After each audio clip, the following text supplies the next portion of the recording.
You're listening to the Cantina Cast, your home for thought-provoking Star Wars talk. Join Albert and Chris in breaking down the latest news, trailers, movies, TV shows, games, books, and of course, your favorite characters from a galaxy far, far away.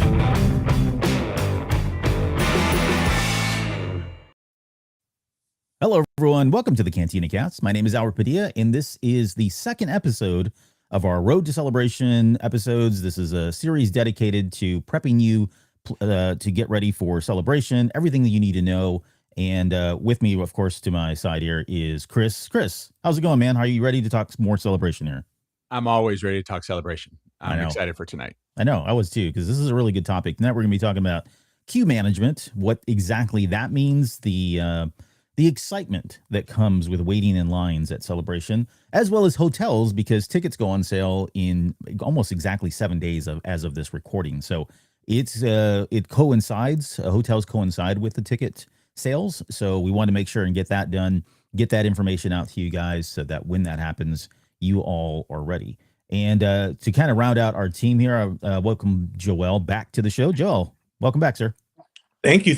Good to be back. Yep. And then, of course, we've got our resident Salacious B. Crumb, Rod. Rod, welcome, sir. How are you doing? Howdy. It's good to being back, and I'm glad to talk about the show tonight. Yeah, absolutely.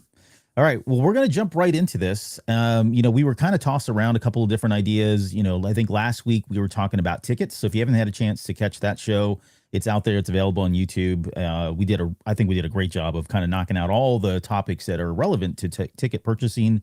But the one thing that we kind of avoided was the actual the manner in which you buy the tickets and the experience, for better or for worse, that is purchasing tickets. And so we felt like coupling all that up along with the queue management for other things that you queue up for at the convention would be the best use of this time. So we're going to start with that. And let's just start with kind of a softball question.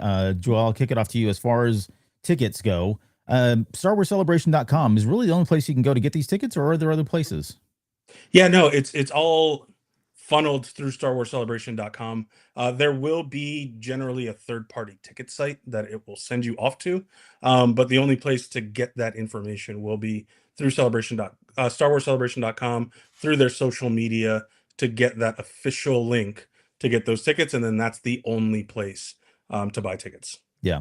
And we talked last week about, the process, a couple of pointers about making sure you got a good internet and that kind of thing. But we're going to get into some of those best practices about what you need to do actually when the tickets are on sale and you find yourself going into that queue. So maybe before anything even happens, what's the experience like, Chris? Like is everybody in a queue? Do you see a kind of a page saying with a timer countdown? What's the experience been like historically?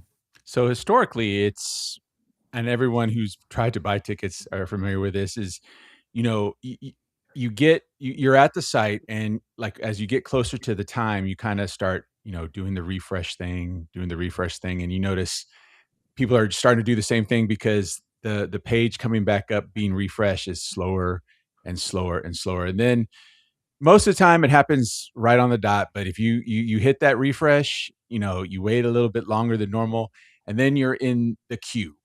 And normally how that looks is it's at least what I've seen, it's like a gray page that says, hey, you're in line, and when your time comes, you'll hear a chime, you'll have X number of minutes to make your purchase, and then that's it.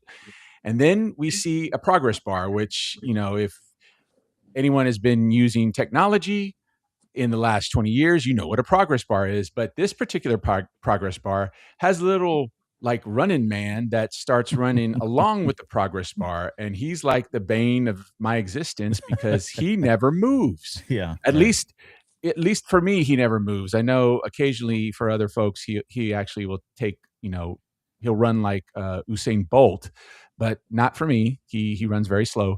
And then once it comes to the end of the progress bar, you'll hear a chime, and then you'll be in the store, so to speak, and then you make your selections and hope that what you want is still available. Yeah. And so for anybody that's not aware, like, why do we have the different experiences where some folks say the guy is moving really quick, other folks say it just sits there and moves nowhere. Right. There's a Yes. yeah. Yeah, so I can speak to that because and Chris could too, because we've been going to these things for a really long time. And back before Celebration Chicago in 2019, it was really a race to get into the site as fast as you could. As soon as that link was made public, the first people to click it and get there Yes. were able to buy what they wanted. Mhm. So it truly was a reaction of seconds. It was a first come, first serve model. And if your internet kind of blipped for those 2 seconds, like, you were already behind everybody else. And there also wasn't much of a management system for the site to get overrun. So if you got in quick, you were able to buy, and then a couple of minutes later, the site would just crash. Yeah. And then you would fight against that. So what's happened since in the past 7 years, and we don't just see this for Celebration, but we see it anywhere tickets are sold. Any other Ticketmaster is a good convention, example. Sorry. Ticketmaster, Yeah. all of those, is that typically before the on sale time, there will be a queue room. And that's where everybody just amasses. And that room could be open for 15 or 30 minutes. It could be open for an hour. It could be open for 6 hours. We don't know what's going to happen next Wednesday and how early that queue will open. But we will be notified via StarWarsCelebration.com, as well as all of their social medias, in terms of the queue is open. Cool. You jump in there and everybody, tens of thousands of us, are all just sitting in a queue mingling. There's really nothing going on. This is just purgatory, right? We're just sitting here waiting. You may see a countdown timer to 12 o'clock Pacific or 3 o'clock Eastern for when the queue or the sale goes live, but that's about all you're going to see. And you're just going to sit there and you're going to wait. From a technology standpoint, what ends up happening when they flip that switch at 12 o'clock, 3 o'clock Eastern, everybody that's in that queue room, those tens of thousands of people, are just going to get randomized in line. So you're going to form a single file line, and everybody's randomized on there. And based on where you're at in line, you're going to be let in to the ticket purchasing website. Okay. All right. Now, to Chris's point, some of those little green men are going to sprint because you're at the front of the line, and you get to run straight in. Some of those men are going to not move at all because you're somewhere in the middle or the back of the line. And we have all seen that traffic jam, where there's a ton of folks, ton of cars trying to get to the same place. No one's really moving because it's a hodgepodge. So that's what ends up happening. You get randomized and you get put in. In an ideal situation, when we get randomized, within a minute or two, you'll generally be told what things look like for you. It could be your exact spot in line. You are number 3,486. Or it could say something like your estimated wait time is 46 minutes. Yeah. We don't know which technology they're using. We don't know which modules they've turned on for Queueit, which is the system that manages the queue. But typically, you'll get some kind of approximation of where you're at. Once you get that number, you're texting and blowing up all of your friends. Where are you in line? How many minutes you got left? What spot are you? Just to find out who's further along in line, just like you would if you were in a real line. Like, you're looking up front. Hey, who's standing up there? Who's up front? Yeah, who can I cut with? So that's what happens. Yeah. And if your guy's not moving, you're not going crazy. Just hold out. You'll see. Just wait. Yeah. The other thing I can tell you in terms of the technology is that it now auto refreshes. So there's no need to continuously hit that refresh button. We're all going to do it anyway. Right. To be really honest, it doesn't change a thing. Before they flip the switch, no one's getting in line. After they flip the switch, you have a randomized spot, and your spot's not changing no matter how many times you refresh. So, but it's cathartic and it makes us feel better, like we're actually making an impact. So I don't say don't refresh. I just say it's not necessary. It's a placebo effect. It 100% is. And then, once you get to the front of the line, you'll be let in, and you'll get to the purchase page, and then that's a whole nother system in there. So we can get to that in a moment. Don't know if Rod wants to add to our anxiety of waiting in that queue. No, it's wild. It's definitely an adjustment.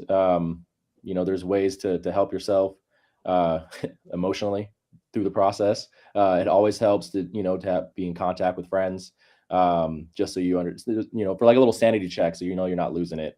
But ultimately, we end up all get it in there, so it's a fun time. Yeah, And and we're going to talk. We're going to talk more about kind of the best practices, some tips and tricks that you guys have all used in the past to ensure that you have a good chance of getting tickets. I won't say that it's a guarantee because nothing's a guarantee. But yeah, and one other thing, just to kind of be clear, we talked about once. I don't want to jump too far ahead here, but we did talk that once we get to Celebration, it is the same process, right? To get into certain panels and certain events there at the thing where you're everybody talks about the little green running man sprinting guy because that is the same system that's used to kind of randomize who gets to go into the big live panels and discussions and who doesn't, right? So it's the same experience used there as well. It's a little bit different. Essentially what to get into those panels, the big ones like at the Celebration stage, you enter a lottery. And there is no a walking man or anything like that. You enter a lottery, and then results are sent out. They say they'll be sent out at a certain day time. Mm-hmm. If you don't get anything, you didn't get in. I mean, that's how that works. And I know we could probably do a whole show on lotteries because it's at Celebration. It's not just about getting into the big panels, but it's also exclusive merch, other things as well. So, but yeah, it's not like a walking man's deal. Not like buying tickets. It's definitely not like that. It's essentially, it's just like playing the lottery. You throw in your chance, and if you get picked, you're in. If you don't get picked, you're not. So that's how that works. All right. Well, let's table that then. Let's go back to the ticketing process or the buying the tickets. And, in the first episode, we did a lot. We kind of broke down all the different various tickets. So we talked about the price points, all the benefits that you get for them. We talked about VIP versus a multi versus single day. I think what's important for anybody that's not gone through this ticket process is that you're queuing up to buy all of these tickets, right? There's no queue for VIP. There's no queue for single day versus 4-day. Everybody gets in there. And then once you're in, you get to pick the tickets that you want, right? And so I guess maybe why don't you guys kind of just share some of the tactics, if you will, the strats that you guys have used in history in past celebrations to kind of up your chances of being able to get the ticket types that you guys want. And Chris, I'll kick it off to you if you don't mind to go start first. So what I've done in the past, and I guess it's been 50-50 for me, is I try to have more than one device. There was most of the time I had maybe 3 devices.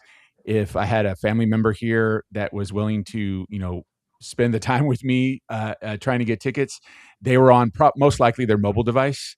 But that's what I've done to try to increase my chances to get a spot in line that's near the front. Now, to be fair, a lot of those times came where, essentially where you slotted in, that's your spot. It wasn't randomized. It was like what Joe was explaining previously. When you jumped in there, that's your spot. When it recognized you, that was your spot. So I was kind of lucky to have, be closer to the front of the line during those celebrations. But that's what I've done is, again, trying to use multiple devices, because if you just open a bunch of browsers and think, okay, well, each one of these is going to be a different chance. No, there is a ID that's assigned to your device. And if you notice, you see the ID on the site, on the queue page. And if you notice, you'll have all these windows open, but the ID is the same. So that's the thing is, if you open multiple browsers, it's not going to, you'll have the same ID. You'll essentially have, say you open 20 browsers, you'll have 20 spots that are in the same spot in line. Okay. So not to get too technical, but it sounds like they're using, I don't know, MAC addresses or some identifier, your IP address, something to identify that particular device is connected.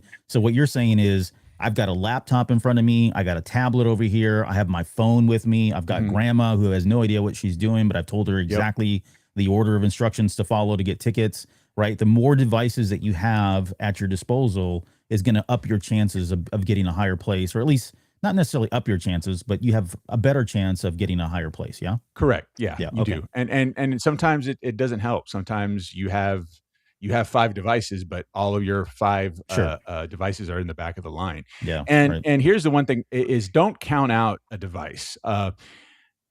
I was able to score 2 in 2 different celebrations, a VIP on my cell phone with 5G.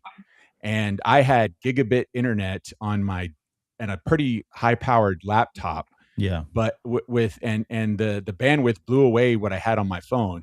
I still got in and I was able to Okay. snag a VIP. So Yeah. don't count out your mobile devices. Don't count yourself out if you're on 5G and not on Wi-Fi or you have to have a wired connection. Do whatever you like to do, but again, don't count out devices because like I said, for me, I scored on my iPhone. Mhm. And it can Mhm. happen to you. So yeah, just try to have as many devices as you can. That's probably the best advice that I could give. I'll add on to that. The mobile device success rate seems to be, for me, higher than the laptop. I don't know what it is about going in from the mobile website versus your like the normal website, but I've seen the same thing, Chris. Yep. Okay. Yeah. And what we said earlier, I think on the previous show and what we mentioned tonight is having reliable internet is more important necessarily than having fast internet. The faster doesn't necessarily mean anything. The reliability you want just in case anything happens and suddenly you lose your spot or your internet connection drops and you're kicked out of the queue or kicked out of line. That's not good. So keep that in mind. We want to make sure you guys have reliable internet access. Yeah, so along those lines, exactly what Chris and Rod have shared. Have your multiple shots, have your multiple devices ready to go. Because essentially, like I mentioned before, when they flip the switch, everybody gets put in a spot in the line, Yeah. randomized. So Mhm. if Chris has 5 devices, well, he has 5 of those spots randomized throughout. Who knows where they're at, but one's going to be better than the other. And then let's say Rod has another 3. Hey, I'm running 6 devices here on my desk. Albert, maybe you have another 4 that you're running. Well, if all I'm looking for is for one 4-day pass, and all that you guys are looking for are one 4-day pass, as friends, maybe we link up and we have a conversation and say, hey, let's go at this together.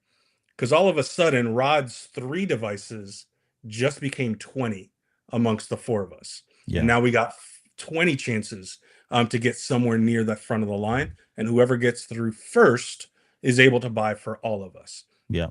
So on that note, Joel, real quick, what's his typically been the limit of tickets that you can buy both for single day, 4-day VIP? Is it all the same or do they limit them based on the ticket type? Yeah, it's a great question. So on the ticketing FAQ, you'll be maxed out at 20 tickets that you can purchase.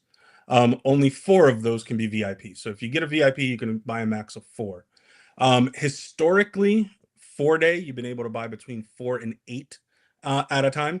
There wasn't anything explicit written, so who knows? It could be up to 16 or 20, but I'm pretty sure it'll be near 4 to 8 for 4-day, and then similar for each individual day, as well as kids and each kid's individual day, with a maximum of 20 tickets in your cart for your purchase. Okay, so any combination of the max per ticket type, but then you have a kind of an overall max of 20 tickets total that you cannot exceed. Correct. Got it. Okay, that makes sense. Rod? Yeah. So. Oh, sorry. Rod was gonna come in. So. Oh, go ahead, Rod. No, go ahead.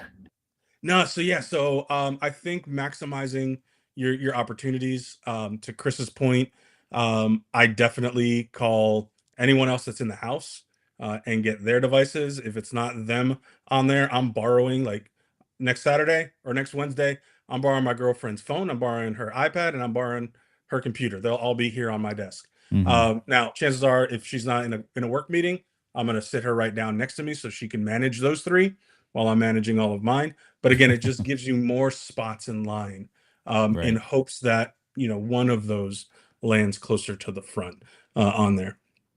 But also to Chris's point, if you're working off of Safari and you open up 20 versions of Safari, it's like you and your family all got in line together. You're in the same exact spot.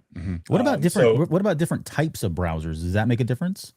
There has been data points where if you use like a Safari window and a Chrome window and a Firefox, that they could potentially hit you with different QIDs.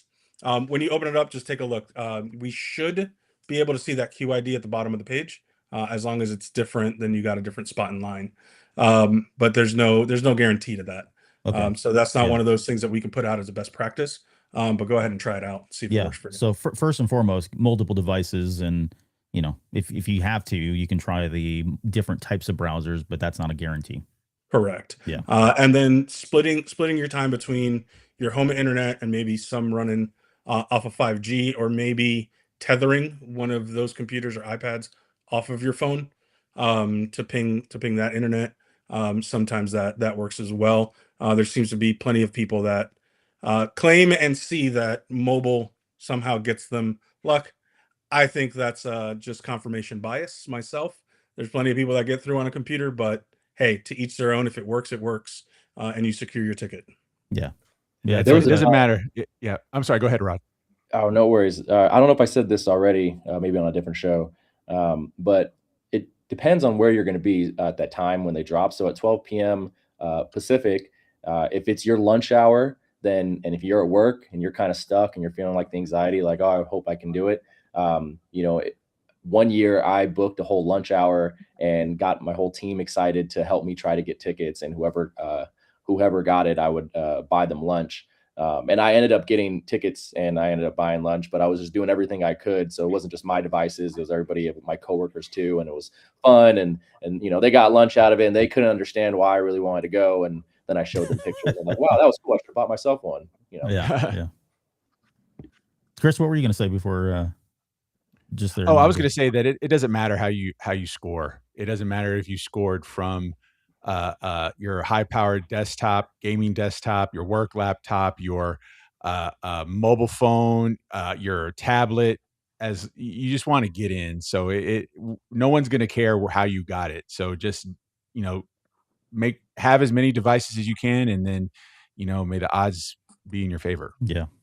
Just quickly in the chat, Tiger Lily said, "I'm going to cry if I don't have a sprinting guy." I've been there and was literally in tears on the phone. We also have True North Media says, "I had no problem on my phone last year, in and out within 20 minutes. Wow. Yeah. Last year, I did get my tickets pretty quickly. I think my grievances were really around the VIP, but I'm not a unicorn by any means in that one. My London VIP was on my phone too, says Gyarados. So yeah, it sounds like there is, again, maybe it's just anecdotal or coincidental, but it seems like a lot of folks are saying that they seem to be getting in on the phone faster or better than doing the home internet. Yeah, and the other thing to call out is when they do flip the switch and you jump into that queue first, oftentimes there's this minute or two of kind of just everybody's paused and waiting while the system kind of figures itself out, and that's probably the most anxious before you get that notification of, hey, this is where your spot is in line, or this is how much time you have. And if they do it by time, most of us are going to first see you have over an hour. Give it a couple of minutes, let it settle in to see where it lands. If after several minutes you're still at over an hour, it's time to start calling some friends and seeing if any of them have something shorter, and if they're not planning on buying all 4 of their tickets or their max quantity on there. What about so once you get in and you've made it now, how much time do you have typically before you have to make everything finalize the actual purchase? Because without being expired,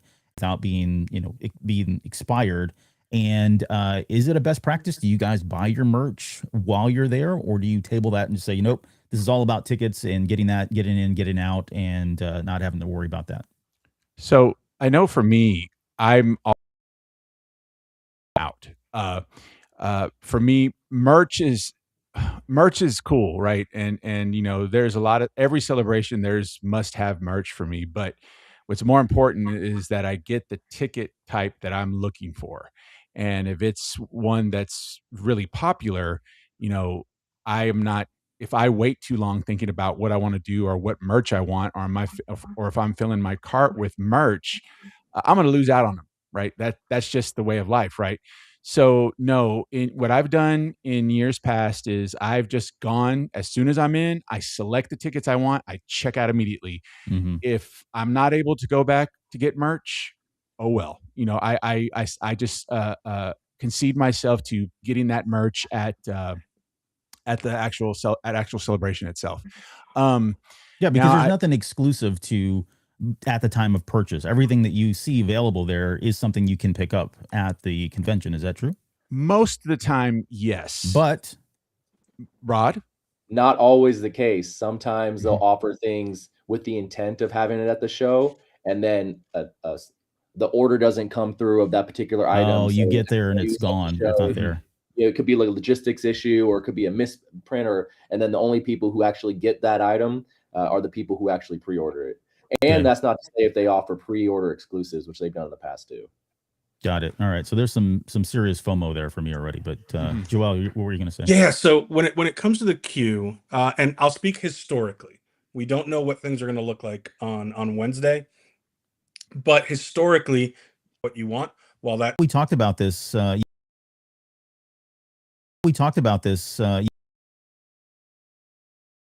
That was my experience. I had Right. 2 VIPs in my cart, and they said they belonged to me, and I came to a complete halt when it came. That was my experience. I had Right. 2 VIPs in my cart, and they said they belonged to me, and I came to a complete halt when it came to the credit card, and I never got those tickets an hour after even waiting for all of that yeah, to clear up. what happens there is when you get down to those last 5 or 10 VIP tickets, I don't know if it's the system, I don't know what it is, but multiple people grab it at the same time, and someone's going to be left holding the bag. So yeah, so if you get So you lucky want to get enough through for that, you want to get through the transaction process as quick as possible. as fast fast as as you you can. And can. we're going to Yep. talk about some best practices on how to move quickly and be prepared. Let's talk about another scenario. Let's talk about another scenario. You've been sitting in that queue. It was more than an hour. You know, an hour and a half after ticket goes on sale, you finally get through that queue, and there's a 4-day there. You might want to start moving quick. We don't know how fast 4 days are going to sell out. For Japan, they sold out in 3 hours and 2 minutes. Mm. All right. Mhm. I suspect for LA, they're going to sell out faster. Yeah. So if you get in the first 5-10 minutes, cool. And you're going for a 4-day, you got more than enough time to take your time. You get in after an hour, hour and a half, 2 hours, and you see 4 days, treat it like coveted VIP, funds, or any number of things. Right. So my personal recommendation, and we'll talk about this again more in depth when we talk about best practices, is get to that checkout screen as fast as possible. Okay. That doesn't mean skipping out on merch unless you're in one of those 2 scenarios I gave earlier. Like grab the merch that you want, but you want to have as much time as possible when you hit purchase, just in case something goes wrong.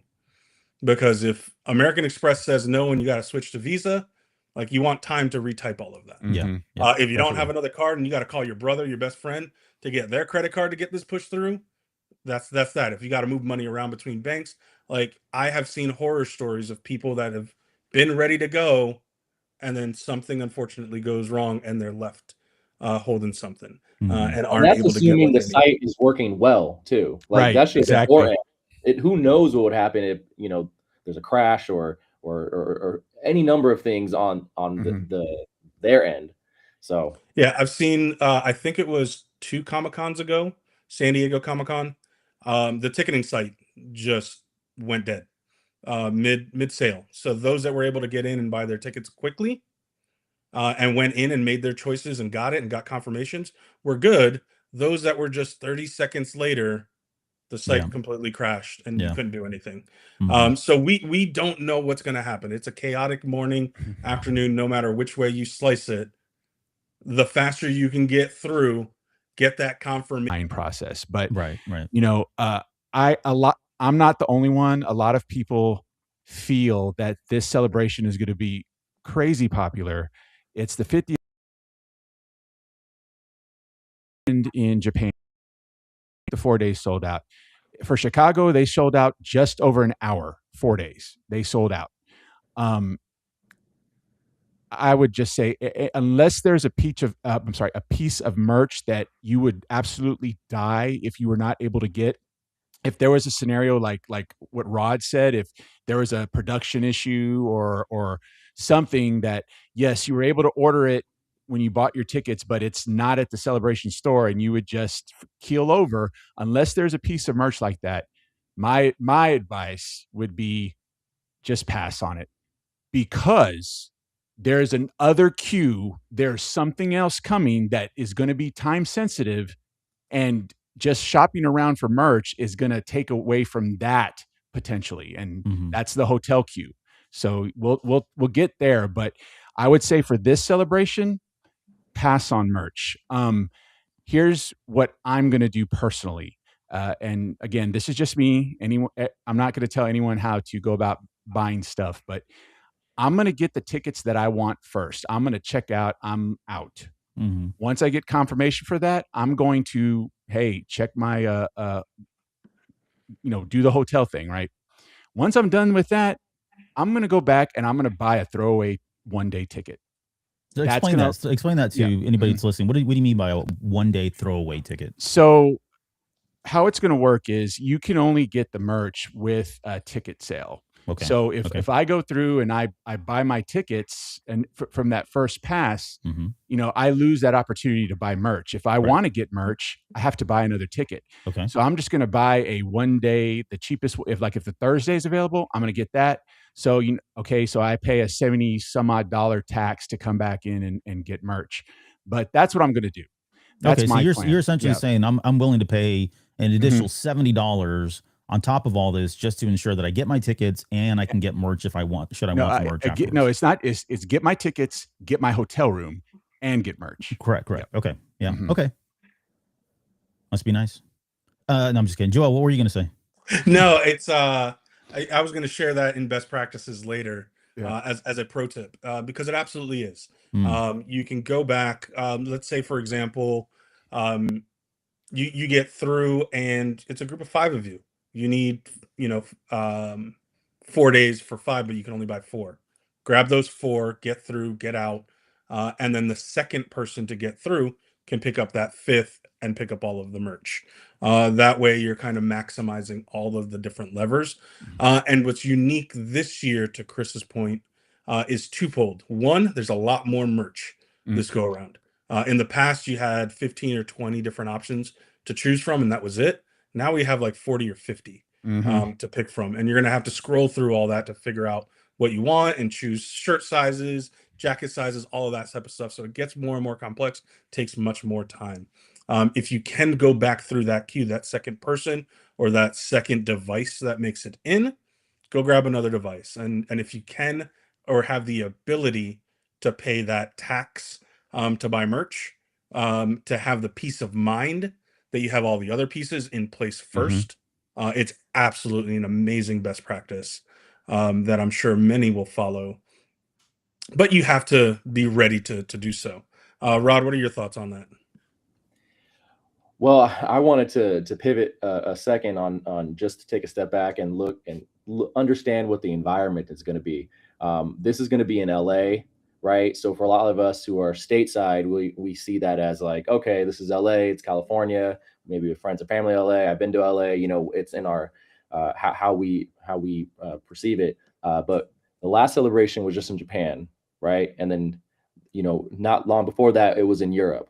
And you got all these fresh attendees who are itching to go to a celebration, and the next one happens to be at one of the most popular international hubs in the country, also the place that's in Hollywood. This is, you're not only going to compete with, maybe who you can visualize as Star Wars fans, but there's going to be a lot of international attention because, like I said, everyone knows America through what we see about Hollywood, and LA is that's where Hollywood's at, and Disneyland's not too far away. And then going back on the Disney side, Disney corporate's there, and everybody who's in the industry, and all the Lucasfilm players, and it's going to be the bee's knees of the city. It's going to be the event to go to of any event of the entire country or the entire world. And it's going to be the 50th. There's all these layers and levels. So it's not just going to be you or your friends, or there's going to be a bunch of assistants with multiple resources to try to get these tickets. They may get a bunch of phones, or they may hire out to try to get it could get kind of crazy how they go about it. So just know that it just reinforces everybody's point that if you get in, once you're in, to get your ticket and then maybe to come back to get merch or something like that may not be the worst idea, because we really don't know with this level of attention, with the Right. hallmark being 50. We really haven't seen something like this celebrating the 50th in LA before. Right. Yeah. And to on top of all that is this celebration has, it has something that most other celebrations don't have. We saw it the same in Japan. It hadn't been in Japan since 2007, so that was kind of an unusual thing that made it really popular, which was proven by how quickly the 3-day tickets sold out. Chicago had another thing going for it, was that it was in a city that nobody expected would land Star Wars Celebration. I remember the hype leading up to that announcement. It's like, where is it going to be? Is it going to be in Anaheim? Is it going to be back in Denver? Is it going to be back in Indianapolis? Where is it going to be? It ended up in Chicago. And because of that, because of having it be in a location that no one thought of, that gave it that extra oomph for folks to be like, hey, I need to get my tickets now. And it sold out in just over an hour. So here, everything that Rod said is 100% true, 100% accurate. But again, the biggest thing is that this is the 50th anniversary. We know we're going to probably see some Star Wars celebrities that we normally don't see at cons, at even Celebration. George. It's the popularity for this celebration was already through the roof when they announced it in Japan last year. So yeah, I can't stress enough. Okay. Your priority on May 6th is to get your tickets. Okay. Everything else is secondary. Yeah. All right, Chris, you Because of convinced that. me. I'll buy my throwaway ticket. Fine. Yeah, $70, whatever it is. I'll do it. Okay. It must Get be off my nice. back. Huh? Yeah. Must be nice. Must be nice. Yeah, I gotta. So before we move on, anything else you guys want to talk about this? Because there was something in the comments that I just want to throw up real quick. This is from Gyarados 6665. It says also sometimes if you aren't first in, sometimes it's better to be third than second, so you can snag tickets from carts that timed out. I saw a lot of this chatter last year, or whenever the tickets were on sale for Japan, or even after they had already announced. Most people were like, "It's sold out. I could never get in," et cetera, et cetera. And then somebody randomly would go, "Oh, I just got tickets." And the explanations that I was reading were that people had these in their carts and the carts timed out. And so they got moved back into the queue, back onto the aisle. Yeah. But is that a thing? Is this something that really happens, or it is so a thing? And now it hasn't happened to me, but I've talked to several people, with both this was back in Chicago, both trying to get a VIP ticket and a 5-day, because back the Chicago celebration was 5 days, believe it or not. And they were sold out, and they just were, when they were going down the line of selecting individual days, the site refreshed and boom, the availability to get the 5-day ticket came back, and sure enough, they were able to snag it. So I've seen that happen in real life. okay? So we yeah, don't know the science behind it. It could just be. I mean, I don't think we're trying to advocate that people do that. I mean, I think if you don't have your tickets, maybe it is a good thing just to leave it open and keep trying. But I guess what I was asking, is there a science, or do we know the reason why? Or No, anything? there's not really a science behind it, and the tricky thing is you're hedging bets. yeah, Right. you are. Because if you're the sitting next thing I there was gonna say. waiting, Yeah. your timer's ticking down. Yep. And we talked about that timer ticking down. The more time you wait, the more that's going on. Are there some folks that are going to get lucky because things happen at the right moment at the right time? Mhm. Sure. It's like going to the supermarket or going to the store to get your pack of Pokemon cards, and they're all gone. And then you went to go get a bottle of milk, and you happen to find one that someone put down on the shelf next to the milk. Right. It's Like you complete can't luck. you Yep. can't plan for that. You can't. It's just luck. If you get in and you see something, yeah, absolutely, go right back to our original plan Right. of, Yep. hey, if you get in early and you see it and you see a VIP, grab it and snag it if you want it and you can afford it. If you're in later and the 4 days are gone and one pops up, grab it, snag it as quickly as you can, get checked out. But again, based on the conversation we had earlier, Albert, usually those are onesie twosies, which means that there's multiple people that grab it, and then there's you get errors that pop up. So you got to decide. It's risk and reward. Yeah. If you want to risk it, you can. but you may risk getting tickets at all. And if your timer times out, your spot in line is gone. You got to wait for your next spot. You guys have And way I too don't know if much it's worth. faith in this. I just Yeah. don't. I see it as like the site's messing up. How let me get in and get out, because who knows what would happen. I mean, it's all like inside baseball up to a certain point. We don't know like what's actually happened. We have like absolutely no idea. Actually, it's all pretty much conjecture. But what we do know is when we have the ticket in our cart and we buy, then we're good to go. I would just say so focused on that, just to, I mean, yeah, you can entertain theories, no, but getting that ticket as soon as you can is the big win. That scenario is totally a unicorn, and I just wanted to speak because that was something that you brought up, Albert, and I've actually seen it happen. But that was 1 in a million. You know, that's not something you should count on. It's like, okay, well, I'm going to hang out for 2 minutes and keep refreshing to see if something pops up because someone, their credit card didn't go through, so they threw their tickets they had in their cart back in the pool. I wouldn't do that. I would say if you're in your normal rhythm and you're trying to check out, or maybe you missed out on the 4-day and you start selecting the individual days, and then you just happen to see it, that is when you take advantage of it. Don't hang out and wait for something like that to happen, because most likely it's not going to. Okay. So just let it happen naturally, like it did for my buddy. Don't bet on it happening. Okay.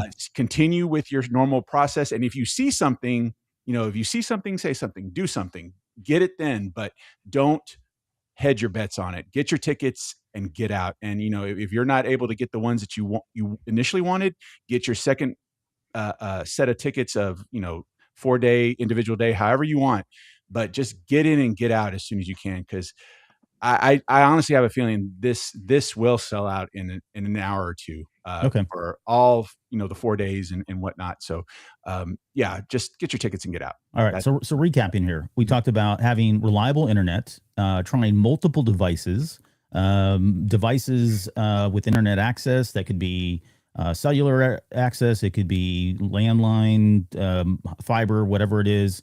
Maybe try multiple browsers, although we didn't suggest that it being kind of a thing. You can see it. If it works, great. If not, we're not suggesting it though. Having credit card information readily available, clearing things with your bank, your limits, making sure there's not a block. I think last week we talked about calling ahead to your banks as well and letting them know, hey, on May 6th, I plan to make this purchase so you don't get hit with a ceiling or floor limit with your card. We also talked about if you can pre-populate a lot of that data in your browser so it kind of autofills, that'll speed up some time so you're not having to punch all the numbers in by yourself. We talked about grouping up with friends so that, if everybody's got 6 devices and you've got 6 friends, that's 36 devices. And based on the number of tickets, that cap of 20 and the combinations that we talked about, you may be able to buy tickets for your friends because you got in and they didn't. And then we also mentioned last week, just to kind of piggyback on that, was making sure that you guys just subscribe to the newsletter. You've got all the feeds for social media. You've got the alert set up so that you know when these tickets go on sale. Wednesday, May 6th at 12 p.m. Central or 12 p.m. Pacific time. Is it? Yeah. Anything else that before, because I do want to talk about really quickly, just kind of wrap up and talk about the afterglow. So once you've gotten your tickets, what happens next? But anything else that you guys have on your list of best practices or strats to ensure that you have a good chance of getting tickets? No, I think the next piece is just understanding the purchase flow once you get to that checkout window with your tickets and merch, whatever you have in there. You're gonna need to enter your information, so name, address. A couple of important pieces. The address that you put on file there is the address where these tickets will be shipped to if you live in the US. All US purchases are going to be shipped. All international purchases are going to be will call, you have to pick them up. We talked a little bit about that last week. So make sure that you enter your address correctly. The next piece is going to ask for an email address. It is critical that you get your email address in correctly. Why do I say this? Because once you're done, you're going to get an email with your confirmation. And if you typed your email in incorrectly, it's just going to go into the ether. And you're not going to get that information. The tickets are still technically yours. They still will potentially ship to your address on time, but you can't check that. You can't see it. You can't follow up. You'll be So you blind. want to make sure that you enter that correctly. If you have used an email address before for Celebration or New York Comic Con or any of those type of things, and you want to use the same one, be mindful of that as well. And then getting your credit card information incorrectly so that you can go ahead and check out. Hey, Joel, sorry, Yeah. sorry to interrupt you, but just to be clear, when you're entering your email address, your address after you've got your tickets, this is still under the timer, or is this after the timer's already? This is all under the. This is all Okay, under the just want to be timer. clear. So yeah, this is This is why we say more you want reasons as why much you need to time as get you it done. want. Right. Yeah. Yep. Okay. Keep and- going, please. You know, if you're on a browser that allows you to pre-enter your information and have that saved, definitely a best practice. So you can click one button, it all auto fills. If you have an Apple device that has Apple Pay, or if you have an Android device that has Google Pay, or any of those features to auto fill your credit card, again, all of this is going to shave seconds from your experience and let you get in and out underneath that timer. Okay. I have a All right. document that I have all my information in, and I just copy paste. Yeah, I've done that yeah. before, just so I'm Another not great practice. typing and have any human error. Why don't we do this? Let's anything else before I want to just talk about merchandise next, if you guys are good with that, and then we can kind of come back to hotels and tie this back into that purchasing process and kind of follow the natural flow with that workflow afterwards. Yeah, absolutely. Anything else there? Okay, then let me share my screen here, because I do want to pull up the site, the StarWars.com. I'm sorry, StarWarsCelebration.com site, and there it is. Where did we go? Oh, here we are. We're right here. Yeah. So if you go to StarWars.com or StarWarsCelebration.com/merch, I think is the URL. They gave us the list of merchandise last week, if I'm not mistaken, but they didn't have the prices on there at the time. Now, if you go today, it has the prices. So starting off, you've got, and this is everything, correct me if I'm wrong, this is the stuff that we should see at time of purchase that we can add to our carts, yeah? This is everything we're going to be able to pre-purchase, correct? Okay. Right. Yeah. So we've got the standard logo t-shirts here. We don't need to spend a lot of time on that. We've got the hoodies, the hats, the magnets, there's pins, stickers, all that's pretty much fanfare for every celebration. All right. Just the updated logo here. I think this is the one though that everybody's been going to be clamoring over. This is the 50th anniversary merch here. So you've got the t-shirts there. They're all about $35 for the logos there. The youth is $30. These aren't too bad. Like, I mean, considering celebration, these seem to be in line with the last couple celebrations as far as pricing, as far as I can tell. They've got the Raglan shirt here. That's a get dead ringer for me, no pun intended. I'll get that one. But then these are the two pieces that I've seen everybody posting on of going after. Like this flight jacket has no idea what's coming to it. Like it is going to get slammed, as well as this polar fleece print jacket that we see here with the Tatooine, the two suns there on Tatooine. And you guys, I don't want to go through everything here, but is there anything, maybe Rod, I'll start with you. Is there anything that you saw in here that you're like, okay, I'm not going to get it, when I buy my tickets because what we just talked about, but if given the opportunity there at the store, is there anything on here what's your number one item that you're looking at here? I like that fleece. I also like the duffel bag towards the bottom. Duffel bag? Yeah, but I want to make a note. Yeah, that one right there. But I want to make a note. In years past, they didn't have pictures when we're checking out. So it's really important that you look at the actual title. So for the sticker that it says 50th anniversary logo sticker. So if you do decide to get merch when you're checking out, don't look just for pictures. You're going to have to look for it by name and differentiate, because it might be a list that says, Star Wars 50th anniversary deluxe LE pin underneath, Star Wars 50th anniversary logo sticker. And then you have to quickly decipher and hopefully you pick the right one. But that's a good point. Yeah. I really like it. Okay. Chris, what about you? What do you have your eye on? I know you and I were just talking about this jacket over here, huh? Yeah, that I'm not a big jacket person, but yeah, that jacket is going to come home with me one way. Yeah, that jacket's coming one way or another. One way or another, it's going to come home. I would like to report a mugging that will happen. I'll mug someone. I'm wearing that to day one of celebration. Yeah, I might do that too. Even if it's in 80 degrees out there in Southern California, I'm gonna wear that jacket. Yeah. So there's this. The Raglan shirt is not many people know, but I'm a sucker for those kind of shirts. I actually do have a lot that I wear around the house. I really don't wear them out in public. I don't know why, but that is going to come home with me. Yeah. that there is, if you scroll up, Scroll up. yes, and then there's a jersey that has the crawl from A New Hope on the back. That one, Oh, this one over that's here. Yeah. that's coming home with me. Probably both the football and baseball jersey are going to come home with me. Oh, good Lord. We're just wrecking yeah, it all up here, man. It's going to be horrible. And then there are some other odds and ends. Like I do want a 50th anniversary T-shirt. I do want a T-shirt with the key art because the key art is amazing. Oh yeah.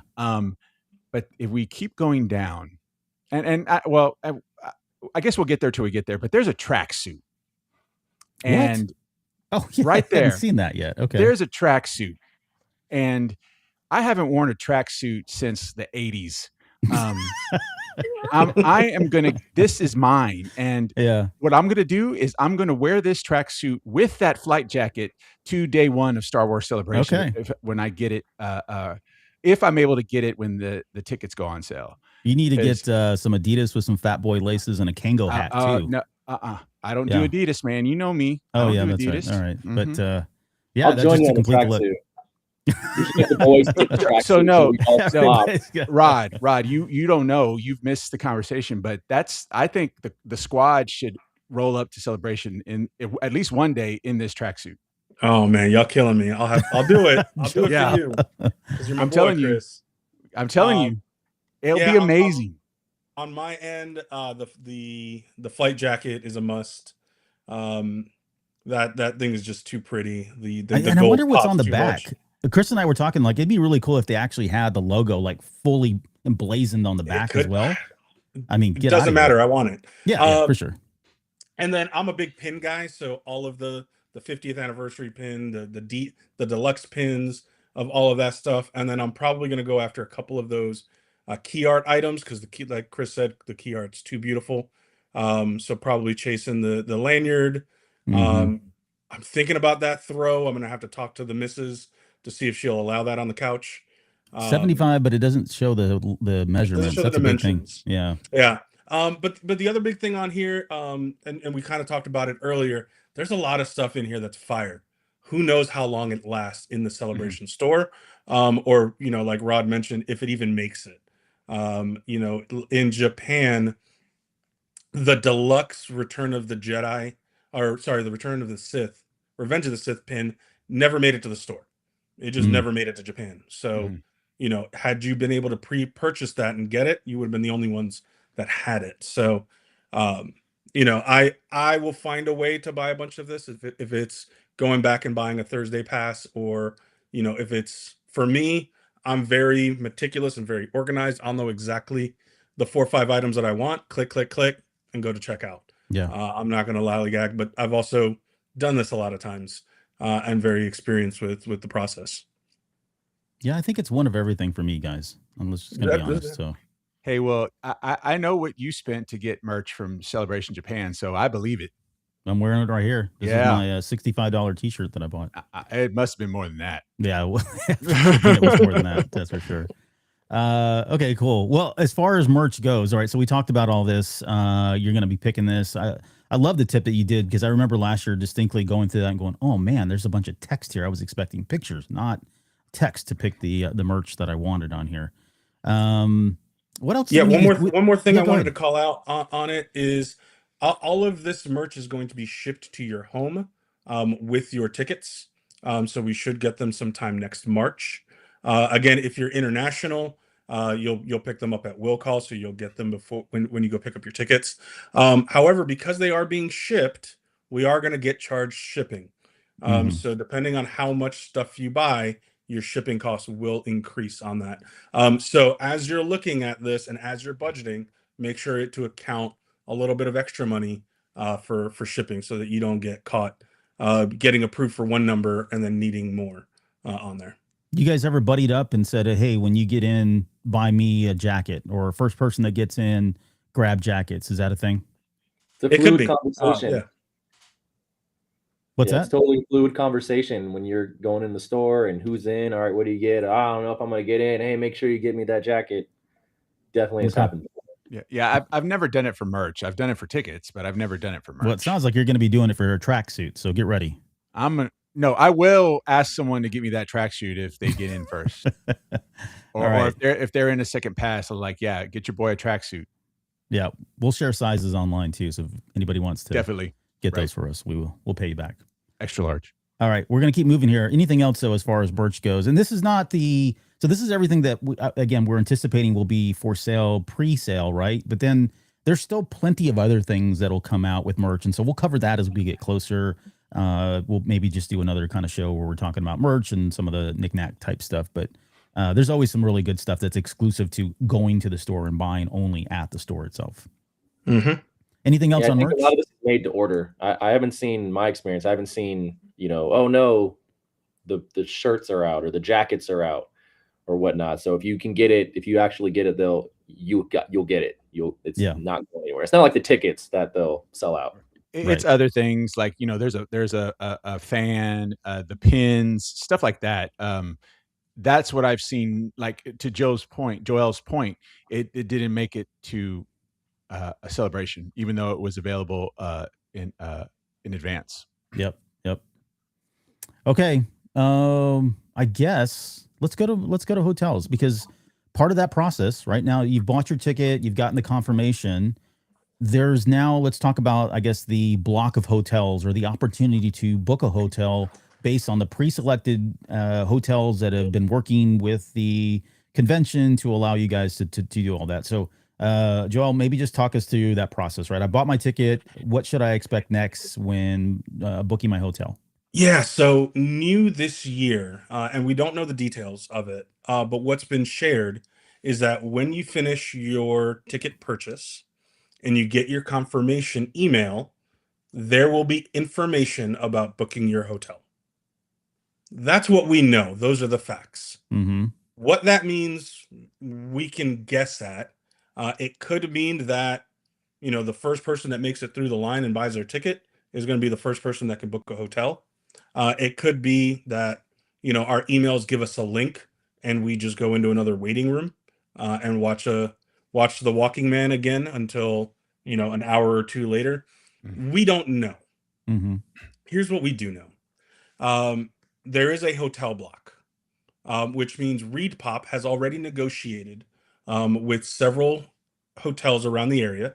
We don't know which ones. We have some guesses based on some phone calls and some analysis that we've done. But ReedPop has pre-negotiated to select hotels and X percentage of the rooms in those hotels to be made specifically available during this room block. Okay. And you'll go in there, and if anyone's ever done a hotel block for any other convention before, or a work conference that you've gone to, they all work the same way. You go in, it looks like any of these third-party hotel booking sites like Expedia or Booking.com, and it shows you what hotels are available. You say, here's what nights I want to be there, here's how many rooms I need, how many people, what my price range is, and it shows you what's available at that time. And then, based on what we've seen before, it's first come, first serve. So rooms are available until they're booked and they're taken. A couple of things that we don't know specifically. Number one, we don't know what hotels are in the room block. Mm-hmm.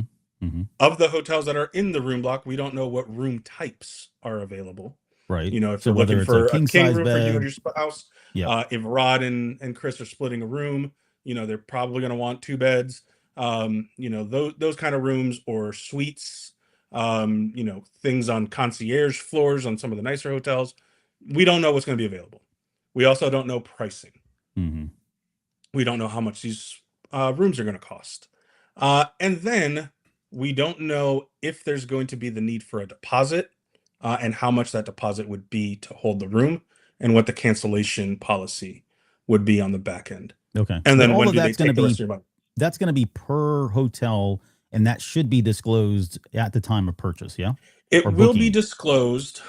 Pricing varies by hotel, obviously. Right, They get yeah. to set their own rate. Yeah. Generally speaking, with this kind of block, when they block out an entire city, the deposit and cancellation rate are identical across the board.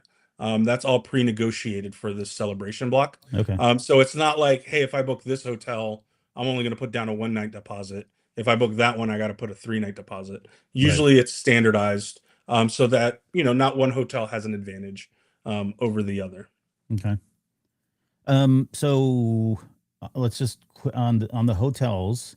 So when you book the hotel, we should not expect any kind of a discounted price because it's part of a convention, right? I think the intent is to just ensure that as a ticket holder, someone who's bought a ticket through this website, they've allocated hotel rooms for you, and you maybe could get a discount. And I did maybe discount like $5, right? But you're not getting deep discounts on these hotels. You're probably going to pay the same price. Is that true? No, you're paying roughly what a standard rate would be for Okay. that time of year in that area. Now, generally speaking, for these big, huge conventions, um, they try to make sure that the hotels are affordable because they understand their clientele. Hmm. Now, affordable doesn't mean it's going to be $120 like staying at the Motel Sure. 6. Yeah, right. Okay. Affordable for LA in downtown LA could be 250, 300, 350, $400 A a night. night. Yeah. But it will be roughly standard for that area and be pretty consistent. As you go up in quality of hotels, you're going to go up in price a little bit on that. As you get closer to the convention center, those hotels have the ability to jack up their price just a little bit for the convenience of being closer to the convention center. Yeah. What about like the days of the tickets? Like when you buy the tickets or when you book your hotel, are you locked into buying specific days and nights, or can you do it a la carte where maybe you just want one night, right? What's the length of stay that you should be expecting to have to book for, if there is one? Totally up to you. You can book as little as one night. Typically they allow you to check in early. So, the The day convention starts before? on April 1st. You're definitely going to be able to book the night before. Okay. But you Yep. might be able to book a week before in case you want to get to LA early Mhm. and explore, or take a day trip down to Disney, or do the Hollywood Walk of Fame, or go see the Hollywood sign. And then same thing on the back end. The convention's over on the 4th. Typically, a lot of people will stay till the 5th. But you should be able to book 3, 4, maybe a week after that as Mhm. well to stay consistent on there. Yeah. Chris, you mentioned, I think it was in the last show we were kind of talking about, or maybe you and I were just talking offline. But why do you choose to go with the hotel block versus going and buying, saving $100 or so and booking someplace 20 miles out and Ubering in, or taking, the train or subway or whatever it is? Tell me, I guess, your personal experience and why you do that. So I've actually had experiences in both scenarios where I had to book a hotel miles away and take transportation to get to Celebration. Mm-hmm. And I've been at a hotel that's literally steps away from the entrance, right? Yeah. Okay. And the reason why I like to book within the block, within the hotel that's closest to the convention center, is simply for physical convenience. And what I mean by that is like, hey, if I am just beat after a half a day of Celebration, my feet are hurting, I need to take a load off, I don't want to have to take a Uber or a train or a bus 15 miles away, 5 miles away to my hotel. I want the convenience of just being able to walk to my hotel comfortably, when I get to my room, kick off my shoes and take a load off. Yeah. Another thing too is if I have come up with merch or swag or anything that I have to carry with me, I don't want to lug it around all day. You know what I mean? So if I find a time that, hey, I'm not doing anything, or the next panel doesn't start till 2 hours from now, Yep. I like the convenience of just being able to have a quick, brisk walk to my hotel and then drop off my whatever I have, merch, swag, anything. Mm-hmm. So those are the reasons why. It's physical convenience. I mean, I'm not in my 20s anymore. I have to try to think about making sure that my body is rested and I get the appropriate amount of rest, quality rest, Right. and that does it for me. Is just not having to take extra transportation, being 5 to 10 minutes away, if that. Yeah. If like in Anaheim, I've stayed at both the Hilton and the Marriott, and they're literally right there at the entrance. So I walk out and I'm at my hotel. And that just did so much for me physically. It allowed me to recover better because I'm just right there. And like I said, at my age, that's critical. So that's why I opt for the hotel block. Yeah. And something closer. It's just you'll find that if you do that and you book in the block, the hotels are relatively close. You may have to take a train that's maybe a stop away, which is, for me, it's not something that I would be into, but for some people that is super convenient. And that's normally like the radius. I think most of for Celebration, at least, I've seen the radius be anywhere between 0.1 mile from the convention center to maybe at most 2 miles. Okay, so they're all within walking distance at 2 miles. 2 miles. I don't want to walk 2 miles. I don't know who would want to walk 2 miles. You know 2 what I'm saying? miles. Come on, it's not that far, but 2 miles, man. Hey, it's all relative, I guess. I'm an old man. Yeah. But that's why I would recommend, getting something in the block, because they're always within that radius. And if you have to take a method of transportation to get there, whether it's Uber or the train or a bus, it's normally just a stop away, maybe 5 to 10 minutes. It's so much more convenient for you. Yeah. So that's another reason why I would recommend getting a room out of the block. What about you, Rod? What's your experience? What have you done? So I'll make the argument for both. And it all depends on who the person is. So if the way you so the convention, going to a con is different than going on like a vacation, right? And a lot of people are going to be in vacation mode because they're going to go to LA. But you have to ask yourself, what kind of vacationer are you? So a lot of American vacationers, we like to checklist vacation. Like we want to do this and this and this and this and try to get the most out of our time. Celebration is designed for that. If you haven't attended Celebration before, what you'll find is that there's going to be a plethora of options to do as far as panels, as far as events, be here at a certain time, be there at a certain time. So it would really be advantageous for you if that's your type of vacation style, just to knock it off a list. Or if you're really into Star Wars and that I want to go see, I want to go see this and I want to go see that. I want to go see that actor. I want to go see that performance, because it's going to be amazing. It's the 50th anniversary. So that would make sense to stay as close as you can, just to minimize the time, and allow all your energy and focus into being as present as you can on the show floor. That also would mean be careful about trying to make plans before or after the convention, of the same day, because you just might be too tired. Yeah. Now, if you're the different type of vacationer, like a lot of the European audience, when they vacation, is totally different than American vacation, and they vacation to relax. Right? They don't do the checklist. They'll go somewhere for 10 days and stay at a resort for the entire 10 days, maybe leave the resort once or twice, but they're there to relax. So if you're that type of vacationer and you think you're going to tra-la while being at the con, I'd say be open to what it looks like if that were a challenge. Because again, there's going to be so many panels, there are going to be so many events. You're already flying to LA. You want to be there for Star Wars. There's going to be a plethora of Star Wars. There's going to be people walking around in cosplays, and there's all these other companies who are going to try to throw events and everything. So you may be out of your comfort zone. But if you can stick to just having a casual time and treat it like any other convention, which I'd say be hesitant to, then there is an argument to be made that you could stay a little bit further away and maybe save a little bit more, and spend the time. But then it might balance out, because you might have to pay for the interim of costs of getting Ubers, or public transportation to get there. You may feel insecure having a bunch of merch, to Chris's point, and being so far away. So now you're thinking oh, I really want to go, see this panel or see this guest, but I don't want to keep lugging on this merch. If only I can just go, spend 15 minutes to go drop my stuff off and come back. Right. So there's a lot of angles to look to approach this from. Yeah. I mean, I'd probably rent a car because LA, there's no traffic, so I wouldn't have to worry about that. And parking's free everywhere. And parking's free everywhere. Yeah. So that just seems like a no-brainer. no-brainer. So let me chime in on that before we give anybody too much false hopes. And I'll start with some of the financials of the room block, and then kind of pivot to what I did last weekend. So one of the really interesting things about the room block is that ReadPop has done a ton of pre-negotiating for us.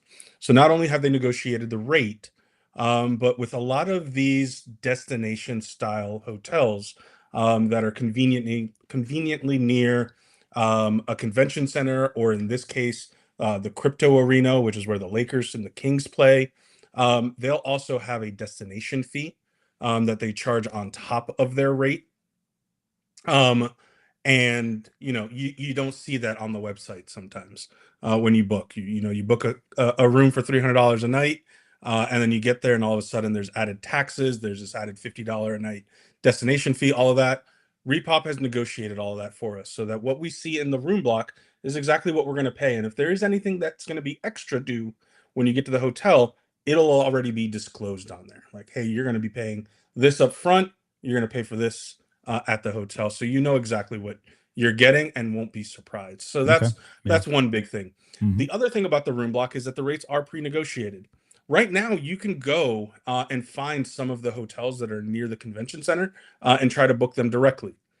But I've seen those exact rooms booking for $1,000. I saw someone try to book a week, and it was $37,000 at a hotel that was within a mile of the convention center. Wow. So Yeah. just absolutely wild. So you definitely want to try for that hotel room block if you can. But if you don't want to, that's okay. If you're okay with commuting, that's totally fine. But take into account the cost of Ubers to and from, and they're not cheap within LA. If you're thinking about walking, okay, that's an option. However, you are in downtown Los Angeles. We've gotten plenty of reports that within the convention area, the immediate area, probably within a half mile, 1 mile radius, you're good.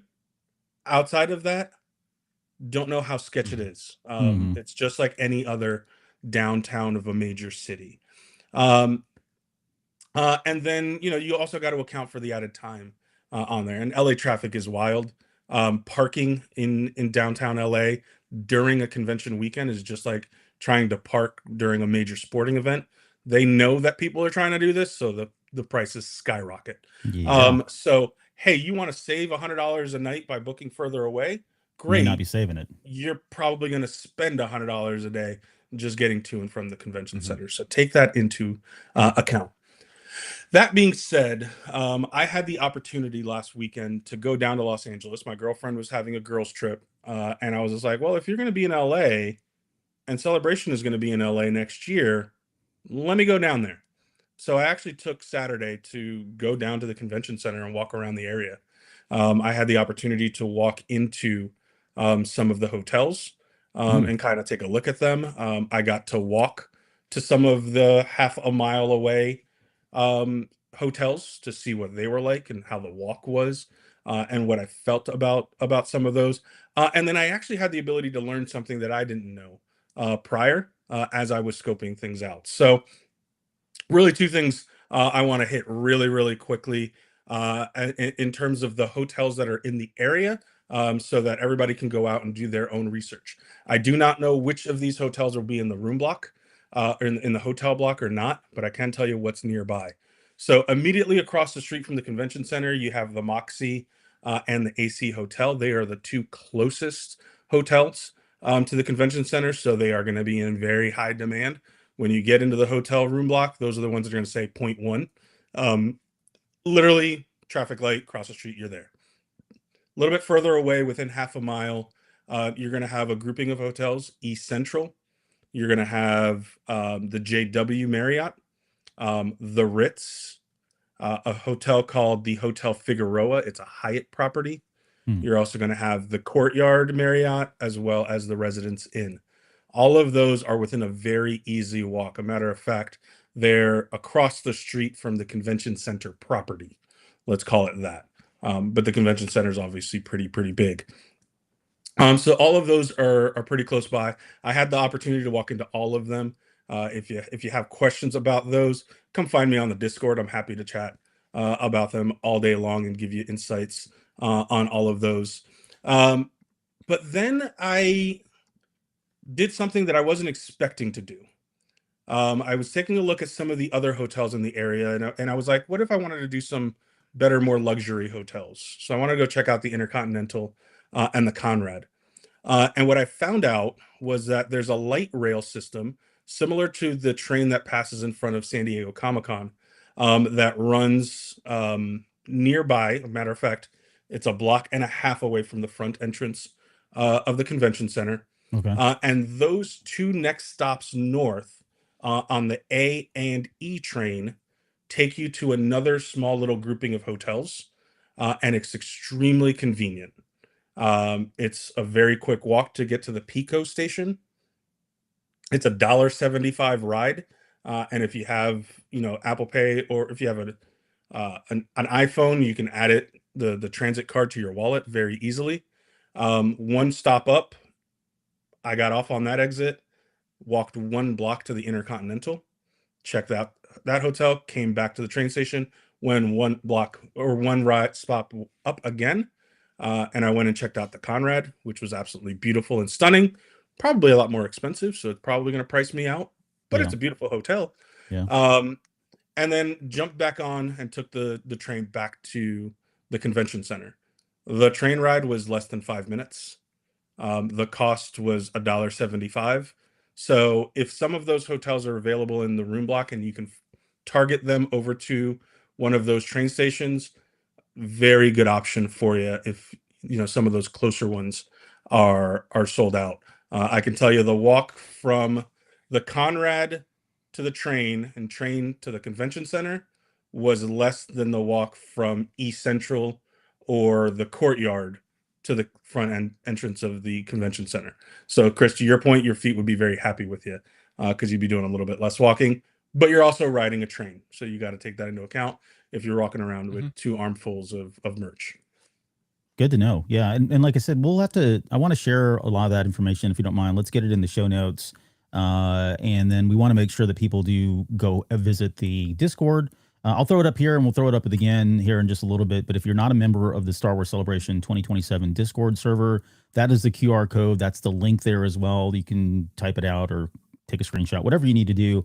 But join that. You'll find all of us in there, and you find a ton of different discussions. I know there's a lot of discussions going on right now about hotels, and people are calling in their experiences and that sort of thing. So, you may find some useful stuff there as well. So if you're not a member of that, please go sign up for that ASAP. Anybody else want to add anything? Because I do want to just kind of circle back on, I got just a general question real quick, but anything else on the hotel block, any other best strats? Is there any way that, can you get a discount on anything? Is there like a coupon code or, I don't know, do they ever offer anything, or is it pretty much what you're just paying retail price, whatever it says? Okay. What you see there is what you get. Yeah. Wishful thinking. All right. So Beth Merrick, who I believe is with us in the chat right now, she actually reached out to us on social media, and she had already reached out to ReedPop and had asked them like, hey, what information do we have on hotels? And the response they gave her was like, oh, we understand you're, looking for that, and we're working really hard to get you that. But what I mentioned to her is like, we're a week away, we're not 3 months away from this. Is this uncommon that we don't have any information about hotels? Do they save it literally until the last minute like this? Or I guess maybe the follow-up question is, when should we expect to know the hotel block? Is it going to be the day of the convention? That's when things open up? Or will there be some kind of like a preamble where they let us know that these are the hotels and that sales will go on, the hotel bookings will happen after the ticket's purchased? In my experience, we don't know the hotels that are in the block until the day of. So it's like, if we use how things are going to go next week as an example, I'm not going to know what hotels are in the block until I get my confirmation email after buying my tickets, and I click that link, and then I make it into where I can select the hotel. I see what's there. That's what's in the block. That has been my experience with Star Wars Celebration. Yeah. Now, with other events, not just cons, but there are conferences and whatnot, some of them do let you know ahead of time. And they can give you 2 bits of information ahead of time. One is, hey, these are the hotels in the block, and that's it. Some will give you some information, say, these are the hotels in the block, and here are the room types, and here's how much it's going to cost per night. But it all varies on the event itself. And like I said, in my experience, I don't I may be wrong, but I don't recall a Star Wars Celebration hotel block telling us ahead of time the hotels, either one, the hotels that are going to be in the block, or two, the hotels and the costs for the room types in the block. I Okay. don't recall that ever happening. It's normally as soon as you get in, you see what's available. Now, I've made assumptions okay, I think this hotel is going to be in the block, and I've been right the majority of the time. But to know each and every hotel in the block, I haven't done that, and I haven't had privy to any information ahead of the hotel sale to know what they are. Yeah. Okay. That makes sense. Yeah, unfortunately, we don't know if we're going to get any information.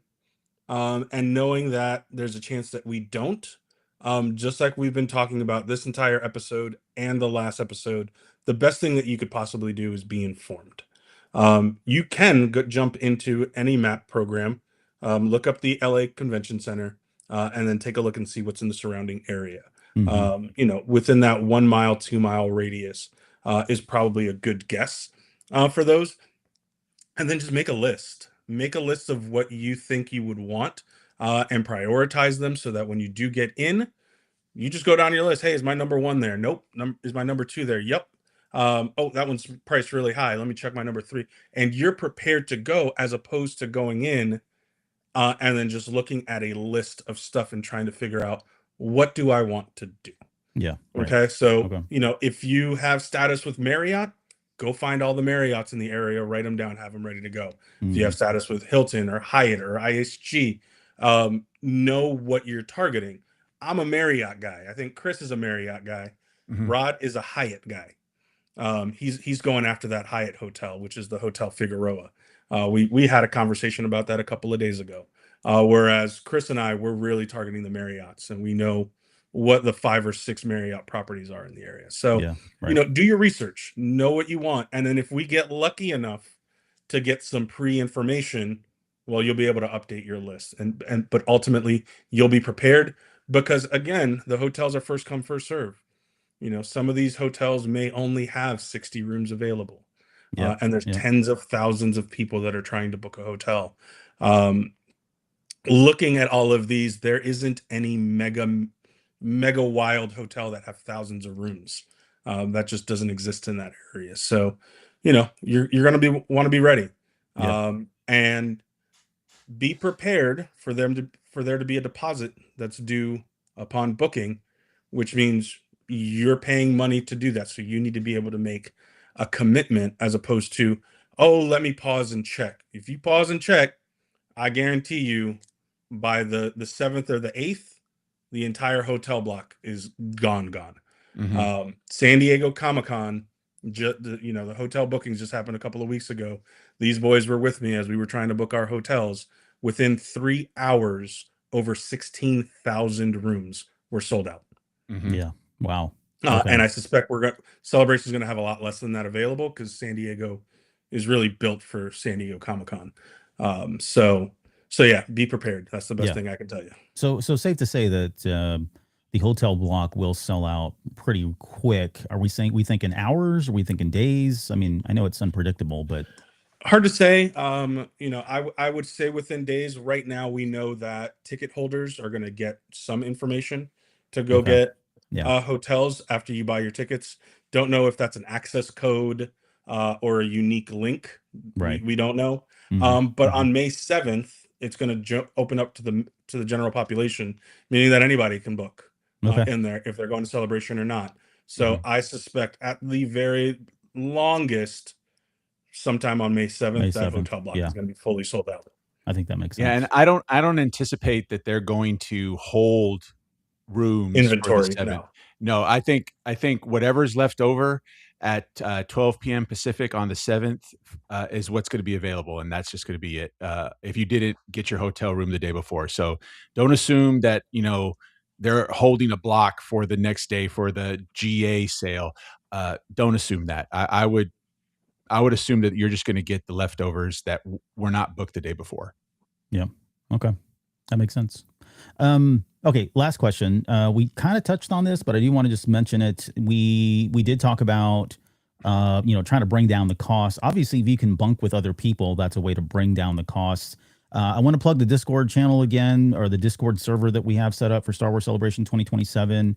Are you guys, is there any, I didn't get to look at all the channels, but do we know if people are pairing up and saying, hey, you know, I've got a room or I plan on booking, I've got like 5 spaces available, that kind of thing? Does that typically happen with you? Yeah, in we this see server? it. We see it every year. We see 2 things happen. One, Well, I don't know, people that are looking Joel. for- Can I say something real yeah, quick? go for it.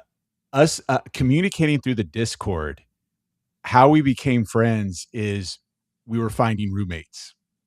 Just so that's the scenario that I'm Yeah. talking about. Got it. That's Okay. the truth. Yeah, exactly. Yep. All So, right. so I'm sorry, Joel. I didn't mean to interrupt you. I just wanted to let you know that, or let you know, Albert, that that's how we met. We organized rooming together at the Galactic Star Cruiser, and I knew Joel, but that was a different time where I didn't know anybody. But then we brought Rod and the rest of the squad in. I didn't know them, and that's how we became as close as we are now. So I just Okay. wanted to throw that in there. Yeah. Don't frown on potentially rooming with strangers, because they may be the best friends you'll ever make. You never know. But do you guys have a room that's specifically for that, or is that just kind of happen organically? People saying, hey, ping me, DM me if you are interested. Yeah, 2 things happen. One, we don't have anything dedicated to a roommate finder type Okay. of thing. Yeah. We Right. don't spend our time taking, you know, a list of your character traits and trying to match it up like they do in colleges. But we do have a channel dedicated to hotels. Okay. And in there, we're constantly talking about all things hotels. Mhm. And once the hotels do go on sale, if folks have picked up a double room and are looking for a roommate to save some cost, they absolutely offer those up. Okay. If someone books a hotel and unfortunately has to bail, they may make those available to not lose out on their deposit. Mm. So we constantly have that going on. And the other thing, to Chris's point, throughout the years, and I've been a member of the Discord now for 7 years, 8 years, you build these online friendships that end up becoming real life friendships. So there are a ton of people on the Discord that I would be excited to room with, because I just get to spend more time with them. Yeah. Right. I have roomed with many people from the Discord between Celebration and other conventions, because exactly that. So that does happen, but don't bank on that. Try to get your own room, and then make the choices that you need. Right. Exactly. All right. Well, Rod, anything else before we get out of here? I'm going to go around the room here, but I'll start with you. Anything else that you want to add? Anything we forgot to cover around rooms? You can go back to tickets. Final thoughts here. No, I think we all gave a lot to chew on. I would just, if I would foot stomp anything, is just try to be as prepared as you can. You may think you're prepared, and then going into it, you're like, oh, I wish I did this. Oh, I wish I did that. I know I've experienced that year over year until, you know, this is going to be my 7th. And now I have a confidence, I have a better understanding, but then there also might be curveballs. I don't know. But if you don't know where to start, you know, I'll give credit to the Discord. I didn't know a lot. I went to the Discord. I found out a lot. And it really is like a shortcut to getting up to speed and understanding how things work and how things can work into your favor. So don't mess your pompadour up.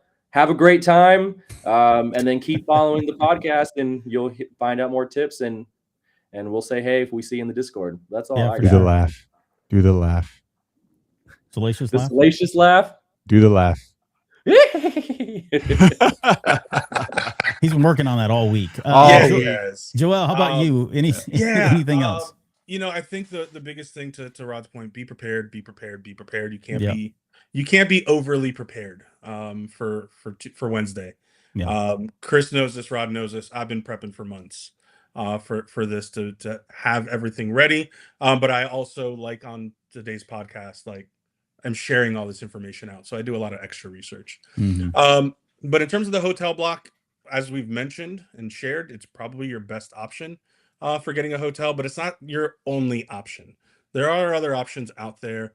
You can go out to some of these consolidators like Expedia, like Booking.com, see what they have. If you have a travel agent, reach out to them, see what they can find for you. Oftentimes they can do some searches that we may not have visibility to.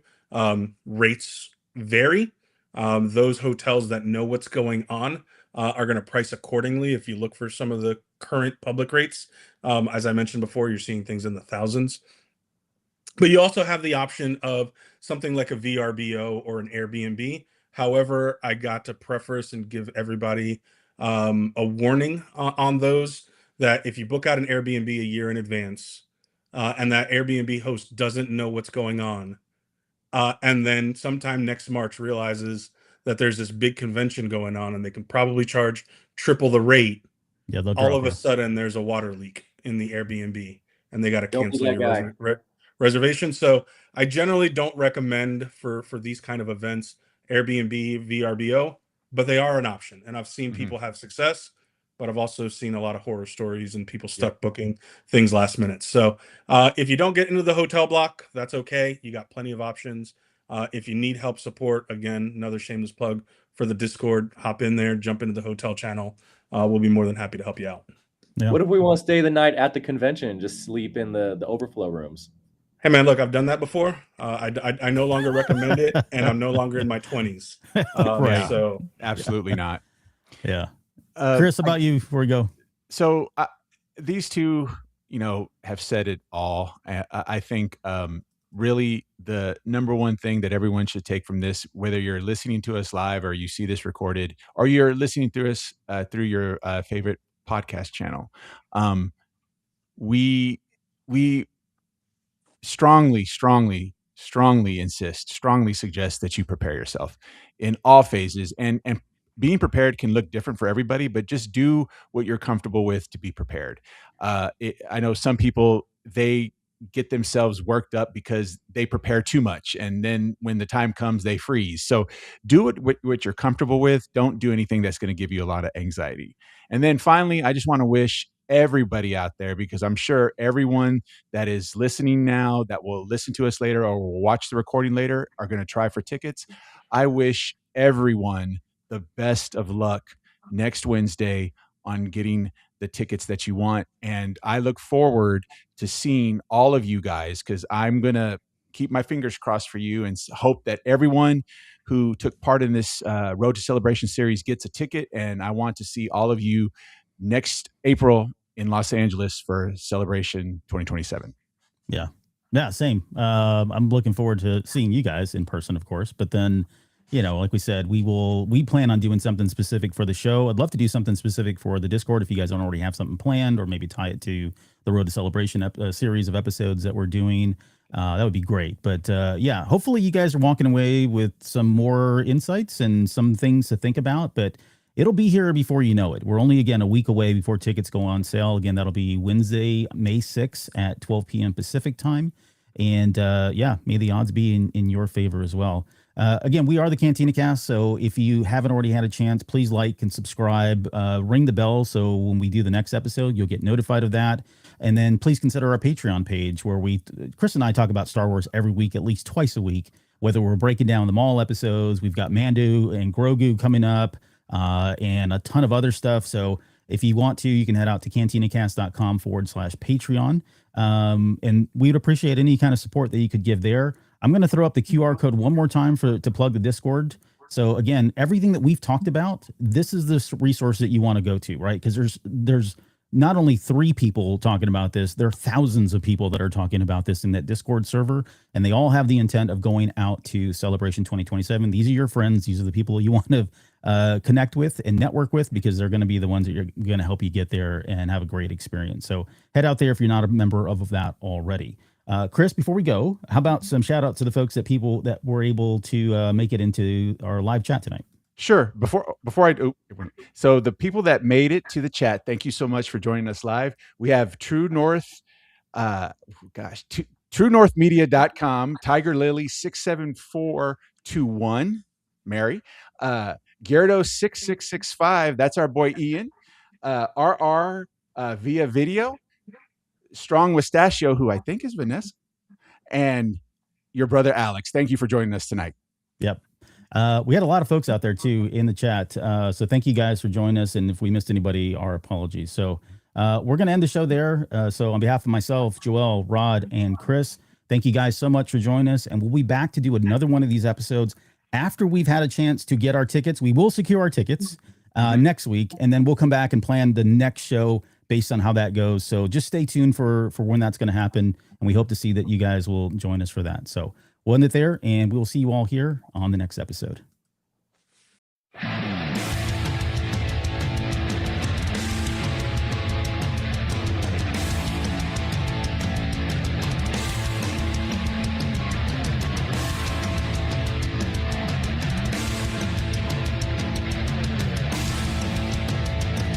You're still listening? Wow, that's amazing. Well, I'm here to give you the disclaimer. Normally we do a big, long, drawn-out disclaimer thing saying what's what and who's what and all that other stuff, but I think you guys kind of know that Lucasfilm and Disney have no affiliation with us at all, and we have none with them. We talk about Star Wars, which is their property and all that other good, fun stuff, but I think you can tell which is our stuff and which is their stuff. If you can't, well, then send a lawyer to send an email to me, and I'll be glad to chat with them. Other than that, you know what's what, so that's your disclaimer.